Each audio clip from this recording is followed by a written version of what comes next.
Hello everybody, we are reading Emil and the Detectives. It is, as you already know, my favourite story when I was about 10, 11 years old as a reader. For some reason it just captured my imagination. I've got several perhaps reasons why now, but at the time I didn't know, but it just read it and I read it several times, and I read it to all the children I've worked with over the last few years. So I'm now going to read you chapter 13 today, called Crowd Tactics, and the story's hotting up. They've identified who stole the money.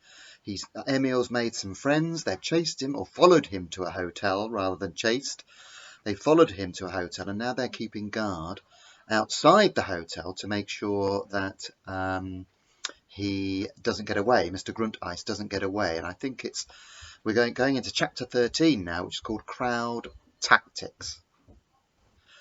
The windows of room 61 of the Hotel Cried looked out onto Nollendorf Square, and while Mr. Grundeis was combing his hair next morning, he was a little surprised, on glancing down into the square, to see how many children were there. Quite a crowd of boys were playing football on the grass, and more boys were standing in small groups at the corner of Kleist Street and outside the entrance to the Underground station. I suppose it's holiday time, he thought in disgust as he put on his tie. Meanwhile, in the courtyard behind the cinema, the professor had called a meeting and was letting fly in all directions. "What's the good of some of us racking our brains to find a way to track this man?" he demanded, "while you lunatics have no more sense than to go and drag in all the kids in Berlin? Can't you see that we simply must not draw attention to ourselves? We're not making a film, and we certainly don't want an audience. If our man gets away, it will be your fault for not keeping your mouths shut." The other boys stood in a circle around him, listening kindly to the lecture, but not looking in the least conscience-stricken. "Sorry and all that, Professor," said Gerald. "Don't worry, we'll catch him all right." "Well, off you go, you silly asses," said the Professor, "and tell those chaps out there to keep out of sight and away from the front of the hotel. Is that clear? Then quick march." In a few moments only the detectives were left in the courtyard. "I borrowed 10 bob from the hall porter," said Emil, "so if the thief tries to break away, we can take a taxi and follow him." "Why don't you make all those kids there go home?" asked Crumb. "You don't suppose they'd go, do you?" the Professor retorted. "They wouldn't budge now if the whole square blew up." "There's only one thing for it," said Emil. "We shall have to change our plans. We can't shadow Grundeis as things are. We shall have to hunt him down openly now, using all the extra forces to help us to hem him in. Of course, he's bound to see what's happening." "I'd thought of that too," said the Professor. "I must agree that we must change our tactics and drive him into a corner so that he has to surrender." "Oh, jolly good," shouted Gerald. "He'll probably prefer to hand over the money rather than have 100 screaming kids running after him wherever he goes, attracting the attention of the whole neighbourhood, and of course of the police as well," said Emil. The others nodded understandingly. Just then the sound of a bicycle bell was heard along the alley, and Pony came pedalling into the courtyard, all smiles. "Good morning, everybody," she said as she jumped off her bicycle and unfastened a basket from the handlebars. "I bought you some breakfast, coffee and rolls. Now, here's a clean cup too. Oh, blow, the handle's come off." The boys had all had a good breakfast already. Emil had had his in the hotel, but no one wanted to hurt Pony's feelings, so they drank the coffee out of the cup without a handle and ate the rolls as though they had not seen food for a month. "My word, that was good," said Crumb. "Nice crusty rolls," fumbled the Professor with his mouth full. "Ah," said Pony, "it makes all the difference when there's a woman in the house." "In the courtyard," amended Gerald, who was particular about accuracy. "How's everything in Schumann Street?" Emil asked. "All right, thanks. Grandma sends her special love, but says if you don't come home soon she'll make you eat fish every day you're here as a punishment." "Ugh, not so good," said Emil, making a face. "What's the matter with fish?" asked the younger Mittler. The others stared, because little Mittler hardly ever opened his mouth. He blushed a deep red and hid behind his brother. Emil can't bear fish. It makes him sick, Pony explained.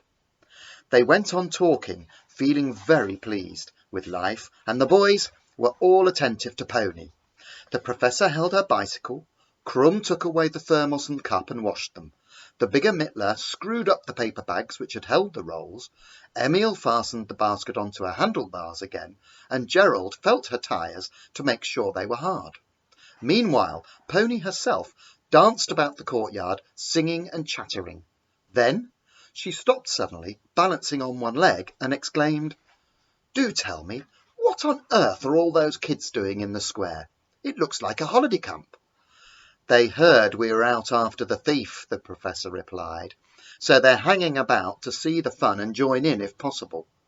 At that moment, Gustav dashed into the courtyard, honking his horn furiously. "Come on," he cried, "he's on his way." The others dropped everything and were rushing off when the professor called them back. "Stop, stop," he shouted. "Don't forget, we have a plan. We're going to surround him. Some of you get in front of him, some keep close behind, and the rest crowd in on each side. Got it? There'll be further orders as necessary. Now, march forward." They pelted out through the archway into the square, and Pony was left alone in the yard, feeling rather forlorn. Then she jumped on her bicycle and rode after them, muttering, just like her grandmother, "I don't like it. I don't like it at all." The man in the bowler hat came out of the door of the hotel, strolled slowly down the steps to the street, and turned to the right. The professor, Emil, and Gustav sent messengers back and forth among the children with instructions, and very soon Mr. Grundeis found himself completely surrounded. He looked about in amazement. Boys swarmed round him, all laughing and talking amongst themselves, jostling each other, yet somehow always keeping up with him. Some of them stared at him so hard that he hardly knew where to look. Then, whiz, a ball flew past his head. He didn't like that and tried to move more quickly. So did the boys, and he remained surrounded. Then he tried to take them by surprise by turning abruptly to go down a side street. But he couldn't get through the mass of children which seemed to stream across his path whichever way he turned. "Just look at his face," said Gustav. It's stuck as though he were trying not to sneeze." "Keep in front of me," said Emil, "and I don't want him to recognise me yet. The moment for that will come soon enough." Gustav threw out his chest and swaggered along like a prize fighter. Pony pedalled hard, keeping abreast of them and ringing her bell merrily. The man in the bowler hat was quite clearly getting nervous. He suspected vaguely that he was in danger from this mob of children who had surrounded him. He tried taking tremendously long strides, but that didn't help. He stopped in his tracks, turned round, and started back the way he had come. But the children did a right about turn too, and he was hemmed in as closely as before. Then Krum got right in front of him and tripped him up. "What do you think you're doing, you clumsy idiot?" Grundeis shouted. "Get out of my way, or I'll call the police." "Oh, please do," said Krum politely. "We were hoping you would." Mr. Grundeis, of course, had not the slightest intention of bringing the police into it. At the same time, it was getting past a joke, and he was beginning to feel really alarmed, because he couldn't see how to get away from all these horrible boys. What was worse, people were beginning to stare out of their windows, and shop assistants were coming out onto the pavement to see what was going on. If a policeman had come along at that moment, the fat would have been in the fire. The sight of a small branch bank ahead gave him an idea. He broke through the ranks of children successfully and dashed inside the building. The professor followed him, but paused at the door to shout back orders. "Gustav and I'll go in after him. Emil, you stay outside until you hear Gustav's horn. That will mean we're ready. Come inside then, and bring about 10 boys with you. Pick them carefully, Emil. It'll be a ticklish job." Then he and Gustav pushed open the door and walked into the bank. Emil was so excited he could hardly breathe. This was the moment he had been waiting for. He chose his men, Krum, Gerald, the 2 Mittlers and a few more, and told the rest to scatter.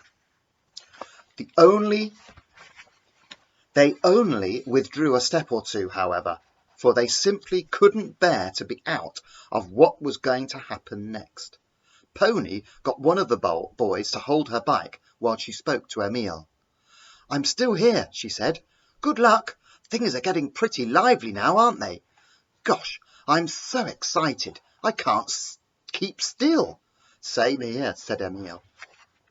And just on the previous page, there is another illustration. I'm not sure if you can see that very clearly, but that is the bank that Mr. Grundeis has walked into.